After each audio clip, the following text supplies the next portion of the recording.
Hello and welcome back to the channel. In today's video is all about my bike.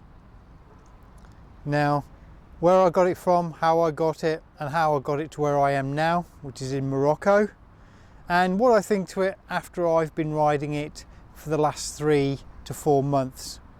Now, this is not a review by any stretch of the imagination. I do not have the qualifications to give a review in any way, shape or form. All I can do is tell you what I like and what I don't like about the bike. So let's get into it. The bike is a 2023 Binelli TRK 502X. 500 horsepower, and I bought it with just under 1,000 miles on the clock in the UK. I bought it after seeing an advert in one of the marketplace adverts, and I immediately fell in love with it. I got in touch with the owners, Terry and Paul, and after long chats backwards and forwards, we sorted out the paperwork and everything else, and the deal was done. They were very kind enough to look after the bike for 2 or 3 months because I bought it in late summer of 2023, and I was unable to collect it until December, which I flew back to the UK, picked it up and rode it back to where I am now, which is Morocco. Now, Paul and Terry even allowed me to have my luggage delivered to the house where they lived, and they were very kind enough to fit it for me as well. That's the side luggage, not the top box, which I actually bought in Morocco itself. Now, there are videos up on the channel of the journey I took from England to Morocco in December, and yeah, please go and take a look at them if you get a second spare. The bike is just about standard. There have been 3 minor upgrades to the bike, which I'll go into in just 1 minute, and they have greatly helped the enhancement of the bike, especially for nighttime riding. The first of the modifications were the spotlights, one on either side, which are LED. For the simple fact is, I wanted something with slightly brighter for riding around at night in Morocco, which can be very stressful, shall we say. So the extra lighting helped. The second is the fact that I had the lights converted to LED as well, which makes life a lot better. The third modification was steering risers of about 30 millimeters were fitted to the handlebars, which raised the handlebars up into a little bit more of an upright position. Now, I think if I'd owned this bike before then, I think I would have had this done anyway, because I do like to have a bit of a more upright riding position. The bike has now done 8,322 kilometers, or the equivalent of 5,172 miles. The things I like about the bike, well, for a start, she's absolutely stunning. Gorgeous looking bike, and I must admit I did kind of buy it with my heart, as I loved the colour and I loved the shape as well. It rides lovely. Now that I'm actually used to riding it, it's lovely and smooth. There's no vibrations anywhere as you're riding it.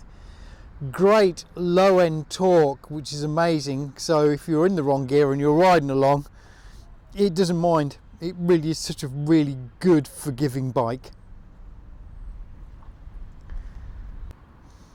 I also like the fact that it's a very nice, simple setup. Not too much electronics to go wrong, just the basics. it just makes life so much easier, especially for me. And this is my very first big bike and my very first ever adventure bike as well. So, you know, I wanted something that was going to be easy and simple to ride and understand. And the fact that if anything went wrong, depending on where I was in the world, hopefully it could be fixed quite easily. I'm not sure if this is something I would call as a dislike, but she has a very high centre of gravity. So you really do need to be on the ball when you come to a stop, and no fidgeting about on the bike, as you know, more than about 10 degrees either way, and unless you've got really strong legs, you are going to go over. Now, I'll be perfectly honest, this bike, since I've had it, I have laid it down 6 times. And when I say lay down, I mean that it's been newbie mistakes, whereas coming to a halt and I've leant over too far. It's also been a couple of times when I've been turning a tight circle and I've been going too slow at too sharp of an angle. And the other is when I did not put the stand down properly and she rolled over onto the side. So 6 times in total, absolutely no damage to the bike. Obviously where the crash guards are, there's a bit of scraping to the paint, but other than that, there's been no damage to the bike whatsoever, which I'm really thankful for. Yeah, bit embarrassing more than anything else.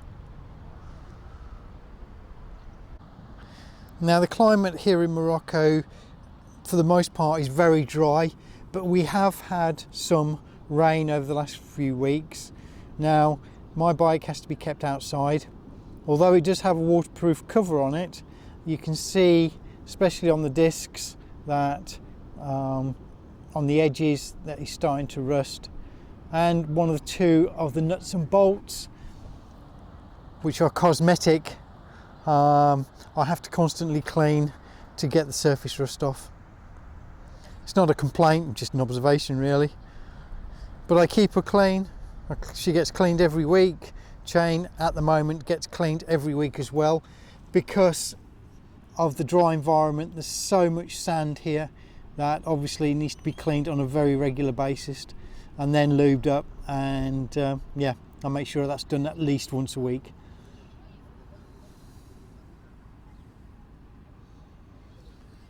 I can now quite confidently confidently put her on the main stand, where I wasn't able to before. It took a bit of practice, but Terry and Paul, you'll be very pleased now that I can do it with no problems at all. There's the other side of the crash bar. You can see where I've laid it down and the paint has come off. But again, as I said, there's no damage to the bike whatsoever. Couple of cosmetic scratches. This one here was caused by my wing mirror unscrewing itself and coming off and scraping along the tank, unfortunately. And I have picked up another one, which I have absolutely no idea where it came from, which is just here, but it's very minor and I have no problems with it.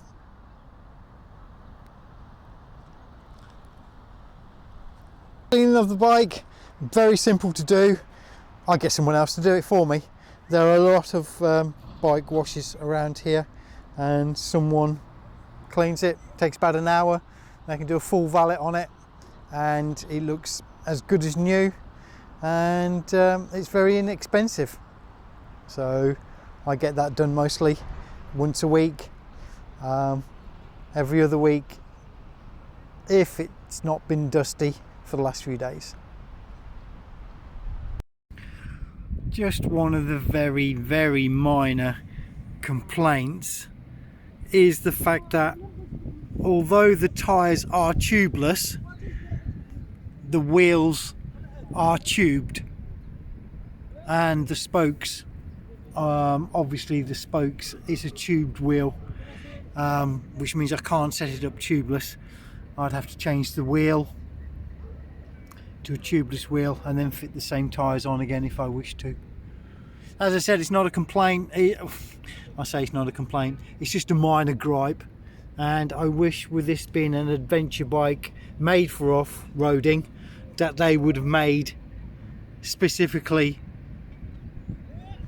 have the wheels tubeless rather than have to go down the aftermarket route. But that's all. And there you have it. And that's my Binelli 502 TRKX. It's only a very rough overview of it, but I really enjoy riding the bike. I get out on it as much as I can, which is most days, and sort of doing travels and things like that, which I'll be doing, which I am doing video vlogs on, which I hope you will go and have a look at. If you have any questions, any comments, please leave them below. I'll be very grateful. And if you can, I'll be very grateful if you would like and subscribe and tell your friends that I'm doing this. I'm only doing it for a bit of fun, but I really, really enjoy doing it. Okay.